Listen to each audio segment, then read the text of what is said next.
तो मध्य प्रदेश की महाडिबेट में आज बात राष्ट्रगीत वंदे मातरम पर सियासी घमासान की। राष्ट्रगीत को राष्ट्रगान के समान दर्जा दिया गया है। सभी छह छंद गाना अनिवार्य किया गया है। राष्ट्रगीत में जानबूझकर व्यवधान या अपमान अब दंडनीय अपराध है। लेकिन याद कीजिए 15 अगस्त जब कांग्रेस मुख्यालय में वंदे मातरम गाया गया, उस वक्त सोनिया गांधी असहज हो गईं, कुछ इशारा करते दिखीं। आरोप लगा कि उन्होंने वंदे मातरम गाने से इनकार कर दिया।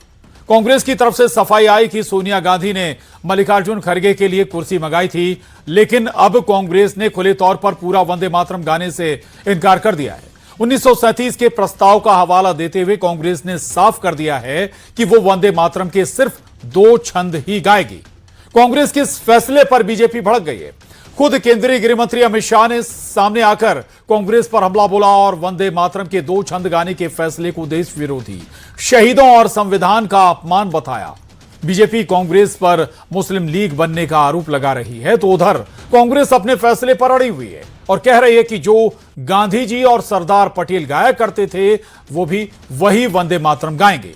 अब सवाल यह कि क्या कांग्रेस का विधान संविधान से ऊपर हो गया है? क्यों कांग्रेस संसद के पास कानून को नहीं मान रही? वंदे मातरम के 6 छंद गाने में आखिर कांग्रेस को दिक्कत क्या है? आज इसी मुद्दे पर करेंगे चर्चा, लेकिन उससे पहले यह रिपोर्ट देखिए।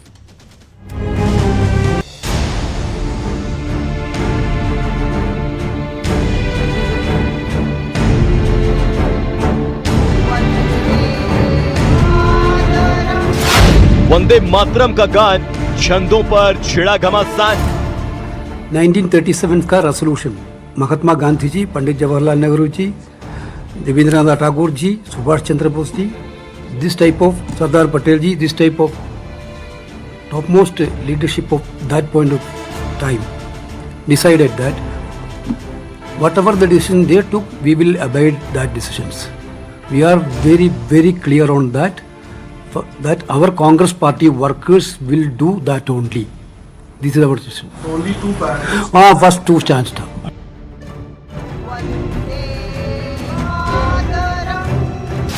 अमित शाह का क्रोध, राष्ट्रीय गीत का क्यों विरोध? कांग्रेस पार्टी की कार्य समिति ने एक आश्चर्यजनक और देश विरोधी फैसला लिया।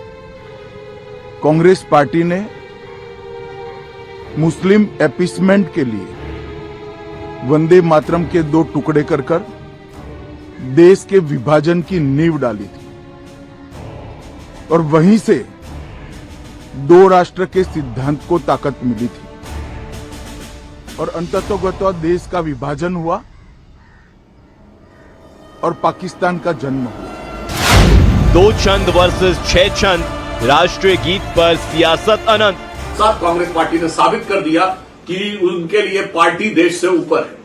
इसलिए देश के संविधान के द्वारा प्रदत्त शक्ति के साथ संसद से पारित कानून से बड़ा है उनका कार्य समिति का प्रस्ताव, और वो भी कब? गुलामी के कालखंड की कार्य समिति, 1937 का प्रस्ताव, और वो भी कौन सा प्रस्ताव? जो जिन्ना की मुस्लिम लीग के आगे पूरी तरीके से आत्मसमर्पण करके कांग्रेस ने किया था। 1937 जो अक्टूबर 28 का रेजोल्यूशन है, 24 जनवरी 1950 संविधान सभा के आखिरी बैठक में संविधान सभा के तत्कालीन अध्यक्ष, जो हमारे रिपब्लिक के पहले राष्ट्रपति बने, डॉक्टर राजेंद्र प्रसाद ने उसी को दोहराया कि नेशनल एंथम जन गण मन होगा और नेशनल सॉन्ग वंदे मातरम होगा। संविधान से ऊपर कांग्रेस का विधान।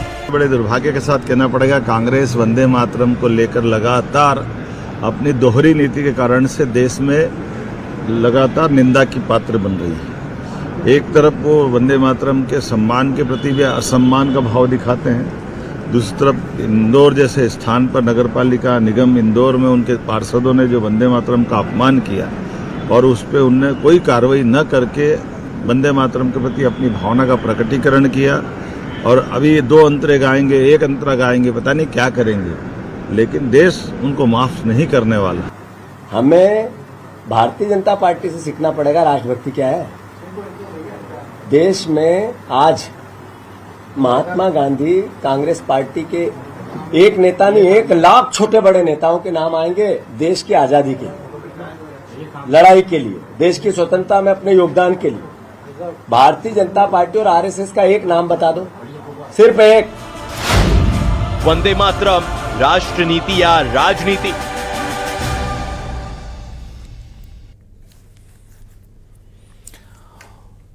तो बंकिम चंद्र चट्टोपाध्याय द्वारा रचित राष्ट्रगीत वंदे मातरम को लेकर यह विवाद अब इतना बढ़ गया है कि इस पर सियासत भी चारों तरफ हो रही है। दरअसल कांग्रेस कह रही कि वो 6 छंद नहीं गाएगी, केवल 2 ही छंद गाएगी। और जो तस्वीर सोनिया गांधी की आई थी, कहा गया था कि वो पूरा गाने से रोक रही है वंदे मातरम को। पहले अलग सफाई आई थी, लेकिन अब साफ कर दिया कांग्रेस ने कि वो 6 छंद नहीं गाएगी, जबकि 6 छंद गाने, वंदे मातरम के 6 छंद गाने का कानून भी संसद में पारित हो चुका है, बन चुका है। अब सवाल यही कि आखिर क्या कांग्रेस संसद में बने कानून को नहीं मानेगी? क्या संसद में बने कानून से कांग्रेस ऊपर हो गई है या देश से ऊपर हो गई है कांग्रेस? तमाम तरह के सवाल हम चर्चा करेंगे, लेकिन सबसे पहले बेहद खास मेहमान से आपका तारुफ करा देते हैं। यशपाल सिंह सिसोदिया जी हैं, पूर्व विधायक बीजेपी, हमारे साथ इस चर्चा में। रामशेष बघेल जी, कांग्रेस जिला अध्यक्ष भिंड ग्रामीण से। राकेश प्रजापति जी, वरिष्ठ पत्रकार। निरंजन पोद्दार जी, राजनीतिक विश्लेषक। संजीव तरना जी, राजनीतिक विश्लेषक। आप सभी का बहुत खास स्वागत है इस बेहद खास चर्चा में। सबसे पहले रामशेष बघेल जी, आपके पास मैं आऊंगा। क्या दिक्कत क्या है अगर 6 छंद अगर गाए जाते हैं? केवल इस वजह से कांग्रेस नहीं गाएगी कि सोनिया गांधी को आपत्ति हो गई या उन्होंने आपत्ति दर्ज करा दी, तो ये तय कर लिया कांग्रेस ने कि अब हम 6 छंद गाएंगे ही नहीं? बहुत बहुत धन्यवाद आपके साथ जुड़ने के लिए। सम्मानित सभी पत्रकार बंधु, आप सबको सादर प्रणाम, नमस्कार। जैसा कि जिस तरह से भारतीय जनता पार्टी जो तुष्टीकरण, जातिवादी की जो राजनीति और मुद्दों से भटकाने का काम जो भाजपा का शुरू से रहा है, आदरणीय अमित शाह जी को पहले जान लेना चाहिए कि वंदे मातरम की शुरुआत कांग्रेस ने की, आदरणीय नेहरू जी ने उस समय की थी। और हर कार्यक्रम में आज भी कांग्रेस सबसे पहले वंदे मातरम से हर कार्यक्रम की शुरुआत करती है। क्या कांग्रेस को भारतीय जनता पार्टी से प्रमाण लेना पड़ेगा? क्या भारतीय जनता पार्टी बताएगी क्या देश की आजादी में कितने लोगों ने कुर्बानी दी थी? नहीं तो कांग्रेस बताने को तैयार है। 1923 में हमारा कांग्रेस सेवा दल की स्थापना हुई थी। बघेल जी, कानून बन चुका है संसद में विपक्ष में कांग्रेस भी थी, वहां आपत्ति दर्ज करा सकते थे आप। दूसरे दलों को एक साथ होकर अगर इसका विरोध कर सकते थे तो करते। जब वहां कानून लागू हो गया, बन गया कानून, फिर आपत्ति क्यों? उस कानून से ऊपर है कांग्रेस?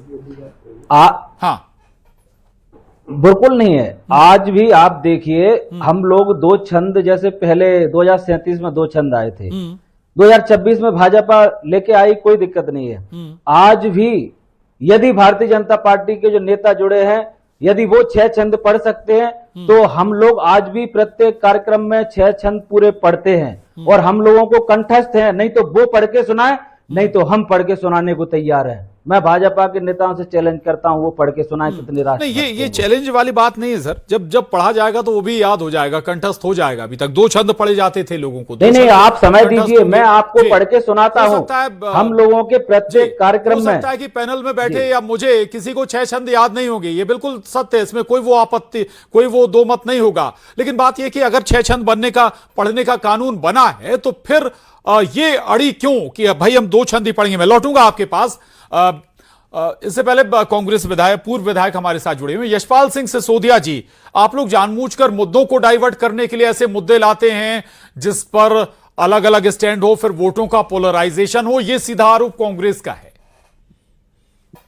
राष्ट्रीय गौरव अपमान निवारण संशोधन अधिनियम 2026 1971 के बाद ये बड़ा एक संशोधन आया है प्रशांत जी, और इसका पालन कानून और संविधान के अंतर्गत सबको करना ही है। 15 अगस्त की घटना कांग्रेस के केंद्रीय कार्यालय की, और उसके बाद गोवा में बूथ सम्मेलन में, दोनों ही कार्यक्रमों में राष्ट्रीय अध्यक्ष खड़गे जी की मौजूदगी में, और देखिए खड़गे जी की मौजूदगी में, सोनिया जी की मौजूदगी में, राहुल गांधी की मौजूदगी में, ये सब कुछ घटनाक्रम हुआ था। बहाना बनाया जयराम जी ने, रमेश जयराम जी ने, कि कुर्सी मांग रहे थे। चलिए उस दिन की बात आपकी मान भी ली जाए कि कुर्सी मांग रहे थे, लेकिन गोवा में क्या हुआ?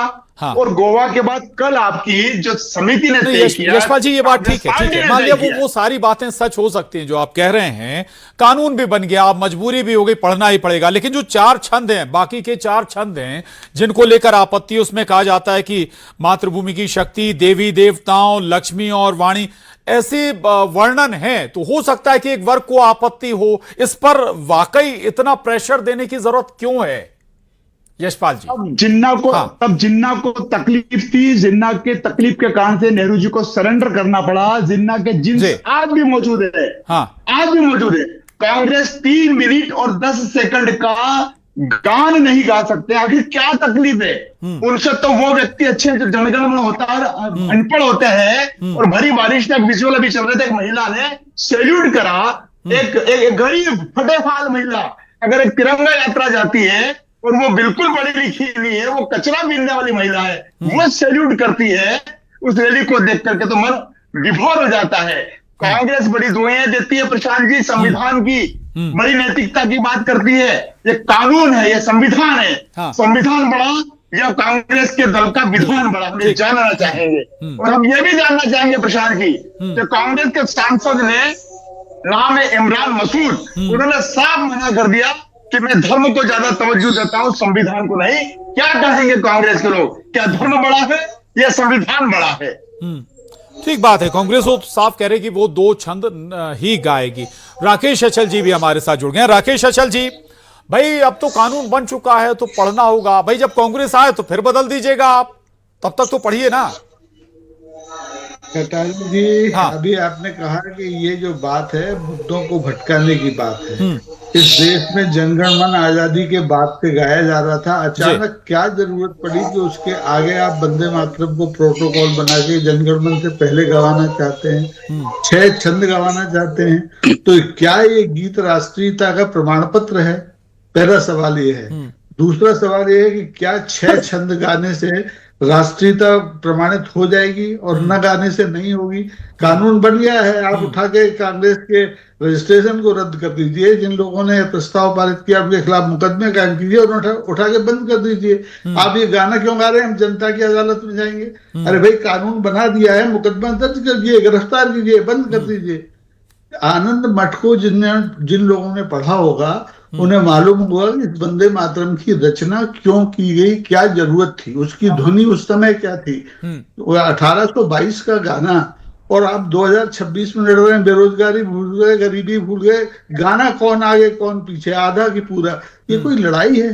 दुनिया के किसी देश में इस तरह से नाटक नहीं होते हैं, बिना मुद्दों के लोग लड़ाई चले जा रहे हैं। मैं तो कहता हूँ कानून बन गया, उठा के कांग्रेस का रजिस्ट्रेशन रद्द करो, उनके नेताओं को गिरफ्तार करके जेल में डालो, गाना मत गाओगे भाई हम जनता की अदालत में जाएंगे। जी ठीक बात है। हाँ, निरंजन पोद्दार जी, दोनों के अपने अपने राजनीतिक उद्देश्य हैं, नजर आता है यहाँ पर, दिखता है कि भाई वो कह रहे हैं कि हम इसलिए नहीं गाएंगे 2-4 छंद इसलिए नहीं गाएंगे, वो कह रहे हैं कि हम जनता की अदालत में जाएंगे। मेन मुद्दा, मेन मकसद वोट का पोलराइजेशन है, वोटर है। देखिए प्रशांत जी, मैं तो जो चीज देख रहा हूं और पिछले कई वर्षों से देख रहा हूं, तो मुझे तो एक ही चीज समझ में आ रही है कि ना घटने का एहसास, ना बढ़ने की आस। क्योंकि देखिए आदमी बढ़ेगा कब, जब इस देश की संस्कृति, इस देश के संस्कार, इस देश की भाव, इस देश की भावना को जब आदमी समझेगा। भाई आप 2 छंद भी मत गाइए, कौन आपको जबरदस्ती कर रहा है कि आपको गाना ही पड़ेगा? इससे तो आपका भाव पता चल रहा है ना कि आपको इस चीज से कोई मतलब नहीं। कि आप देखिए, आदमी राष्ट्रगीत गाता है, आदमी जो देश प्रेम के अंदर जो भाव विभोर होता है, तो उसको कोई कहता है क्या कि तू देश प्रेम के अंदर भाव विभोर हो?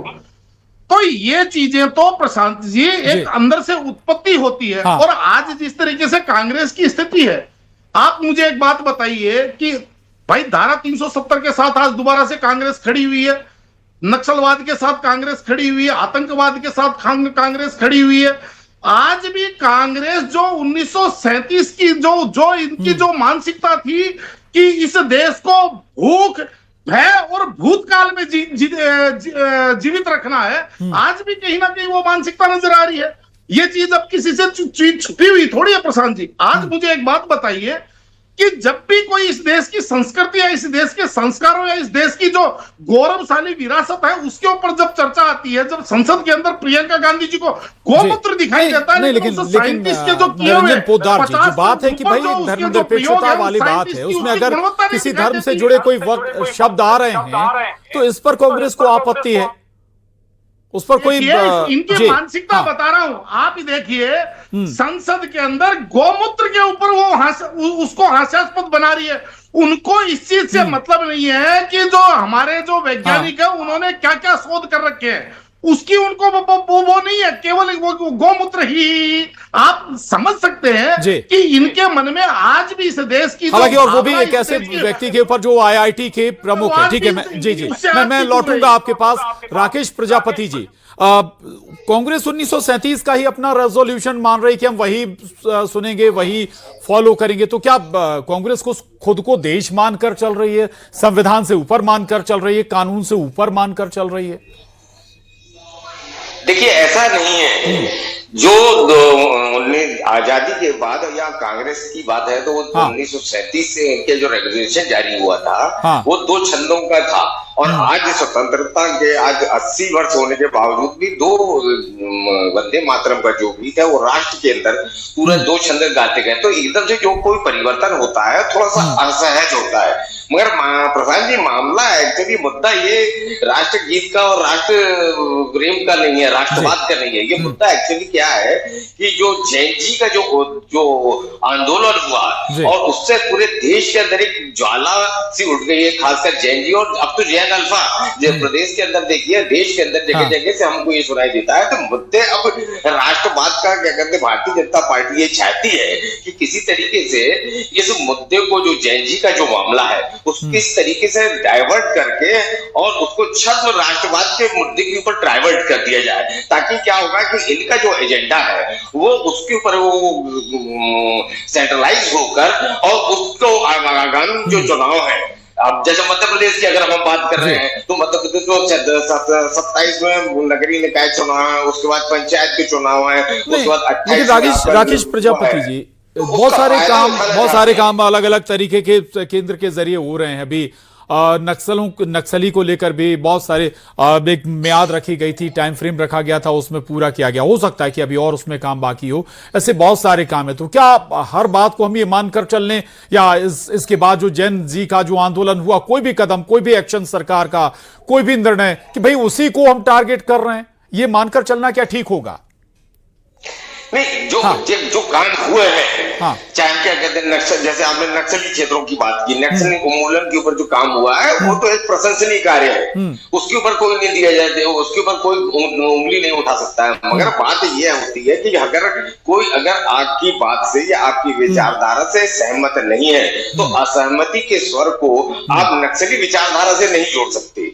ठीक है, कि ये राष्ट्र विरोधी है या नक्सली है या अर्बन नक्सल है या ये देशद्रोही है, तो ये सब चीजें क्या है, विमर्श को, मुद्दे को कैसे डाइवर्ट किया जाए और एक राष्ट्रवाद के राष्ट्रगीत वंदे मातरम को तो कानूनी अधिकार देने का सरकार की कोशिश तो जैन जी आंदोलन के बाद नहीं, बहुत पहले से थी, बहुत पहले से ये प्रक्रिया चल रही थी, संसद में बातचीत भी हुई थी। खैर, मैं लौटूंगा आपके पास, एक बार फिर रामशेष बघेल जी के पास जाऊंगा। रामशेष बघेल जी, केवल ये नजर आ रहा है कांग्रेस को कि ऐसा ना हो कि भाई कि मुस्लिम वोट छिटक जाएं?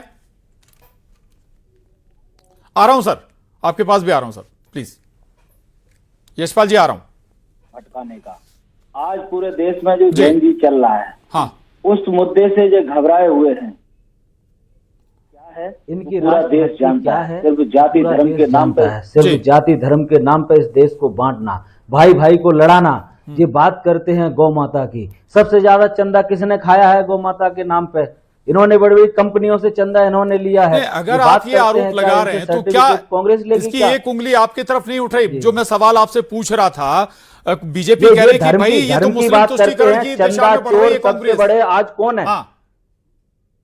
चंदा चोर की बात करिए आप, सबसे ज्यादा आज चंदा। आप देखिए, इनने भगवान राम को भी नहीं छोड़ा, आपने वहां भी डकैती डाल दी। आप धर्म की बात करते हैं। आप कांग्रेस का पहले इतिहास जानिए। इस देश की आजादी में कांग्रेस के उन महान सपूतों ने इस देश को आजाद कराने में काम किया था। एक बता दे, भाजपा का एक नेता बता दीजिए। नाम बोलूं, किसी अंग्रेज ने बनाई थी, कांग्रेस की स्थापना की थी और गांधी जी चाहते थे कि भाई जब आजाद हो देश तब कांग्रेस को खत्म कर दिया जाए, कांग्रेस को खत्म कर दिया जाए। लौटूंगा मैं। यशपाल जी, आप कुछ कहना चाह रहे थे, प्लीज।